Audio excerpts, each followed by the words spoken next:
खुलुमबाय रायजो राजा नोंथांमोन नोंथांमोना हयतोबा जांख्रिथायनि थैसाम पार्ट 2 खौ नोंथांमोना गोबाङानो नायबाय जानांगौ आरो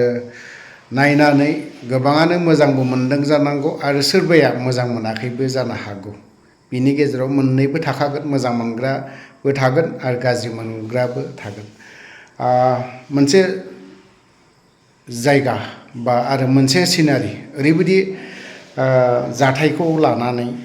जांख्रिथायनि थैसाम पार्ट 2 आव गोसोआव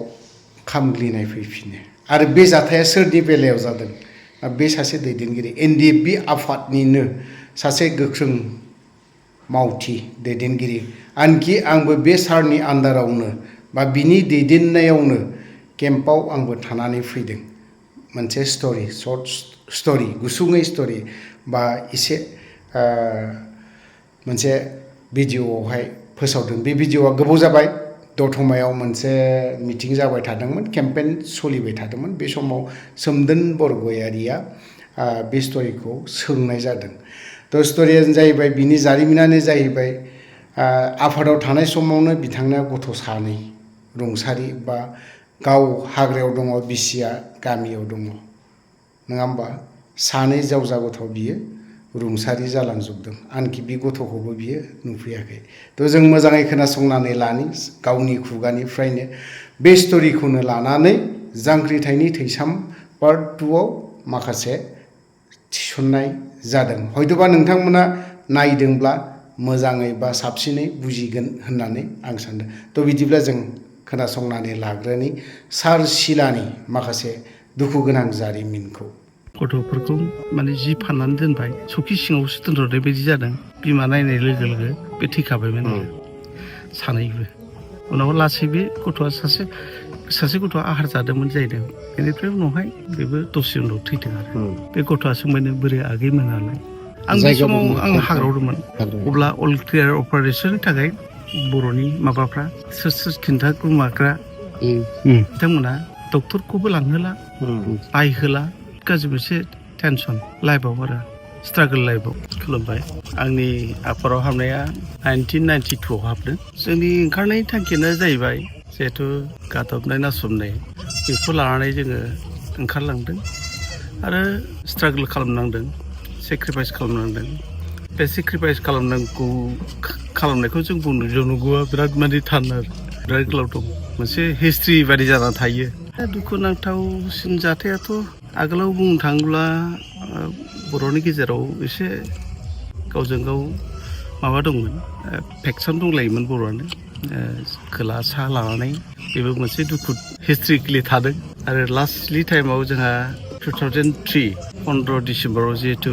अल क्लियार अपारेशन जादों बे अपारेशना ओरैबायदि गाज्रि अपारेशन माने डिस्ट्रय बेखौ फोजोबस्रांनाय मोनसे अपारेशनमोन बे अपारेशनखौ जोङो सानदोंमोन माने आफादा गैला बेबायदि सानदोंमोन आरो बेखौ अलरेडि माने आसाम आरो दिल्ली गभर्नमेन्टआ जोंखौ डिक्लेयार होनायनि मोनसे पलिसियाव फैबायमोन बेनिफ्राय जोङो 40 जनसो इन्टियार जितु एनडिएफबिनि 40 जनसो सेंग्राफ्रा बिसोरो बिथांमोना हाग्रायाव थाबाय थानानै बा जोङो थाबाय थानानै जिहेथु जोङो मोनसे सिन्था खालामदों जोङो इसिबां बोसोर सेक्रिफाइस खालामबाय जाथिनि थाखाय खस्थ' मावनानै फैबाय जिहेथु जोङो नैबे सानसे अपारेशनाव जुदि जोंनि आफादा सेस जालाङोब्ला अब्ला बिनि साबसिनसिन मा हिस्ट्रि थाबावगोन बर'आ बेखौ लानानै जोङो सिन्था खालामनानै जों स्टेन्डआव थादों आरो बे समाव आङो सिअ'मोन आङो बे सिअ' बिबानखौ लानानै आङो गासैबो मानसिखौ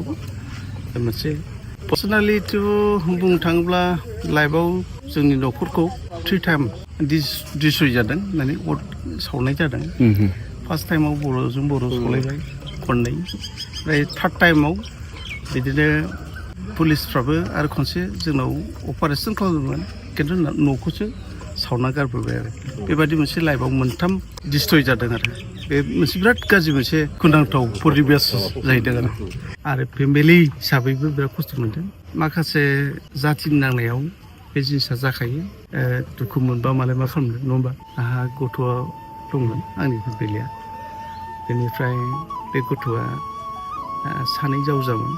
आरो बिथांमोना बा आंनि गथ'फ्रा हौवासा गोजामोन खिन्थु मानसिफ्रा गोथाङै दंमोन खिन्थु दा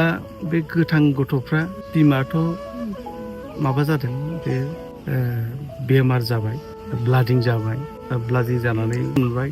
जेनेबा मालायनि न'आवसो न'आव थानो हायाखै न'आव बिदि जानो हायाखै मालायनि न'आव थांनानै हर गेजेराव बे जिनिसा जादों माने उन्दुनो थांनायावनो बे जिनिसा जादों आरो मालायनि न'आवनो जोनोम जादों सानै हौवासा दङ दा बे गथ'खौ आङो गोथां मोननो हायाखै फार्स्ट टाइमाव बिमाथ' सेन्सलेस जाना थाबाय ओमफ्राय गथ'फोरखौ माने जि फाननानै दोनबाय बे सखि सिङावसो दोनहरनाय बायदि जादों अखाबो बिराद हाबाय बेनिफ्राय उनाव लास्टलि बिमाया बोरैबा सुथि मोननानै सासे गथ'खौ आहारदों खिन्थु सासेया बिमा नायनाय लोगो लोगो बे थैखाबायमोन सानैबो उनाव लासै बे गथ'आ सासे गथ'आ आहार जादोंमोन जाहैदों बेनिफ्राय उनावहाय लास्टलि टाइमाव बे गथ'आबो बेबो दसे उनाव थैदों आरो बेबायदि आरो बेनिफ्राय बिनि देरसिन बिदा फिसाला दङ आंहा देरसिन बेयो बोसोरथाम जानायमोन बे गथ'आ सोंबाय नों बोरै आगैमोनालाय बेबायदि खोथा सोंदों आरो ओमफ्राय आगैमोनखौ फालांखो अब्ला बे गोथै जिनिसखौथ' दोननो हाला लोगो लोगो मोनायाव बे सानै गथ'फोरखौ माने फबनाय जादों आरो आं बे समाव आं हाग्रायाव दंमोन अब्ला अल क्लियार अपारेशननि थाखाय जोंखौ हाग्रायाव जेनेबा भुटान हाग्रायावनो जों दंबाय थायोमोन दा थारमाने ओइदिनखालि आङो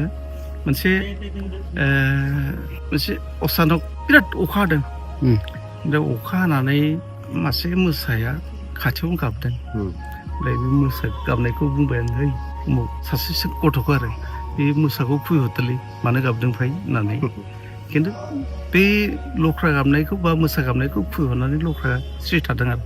बेनिफ्राय आं सानबाय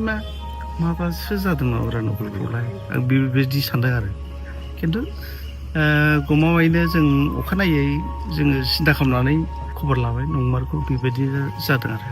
जे फेमिलिया बिदि जानायखौ लानानै माखासे जोंनि माखासे बर'नि माबाफ्रा सोर खिन्थाग्रा बिथांमोना थारमाने ओरैबायदि डक्टरखौबो लांहोला नायहोला बेबायदि अबस्था खालामदों आरो बिराद गाज्रि मोनसे टेनसन लाइफआव आरो दा बे खोथाखौ बुङोब्ला माने फोजोबनो हानाय नङा खोथायाथ' दं बहुद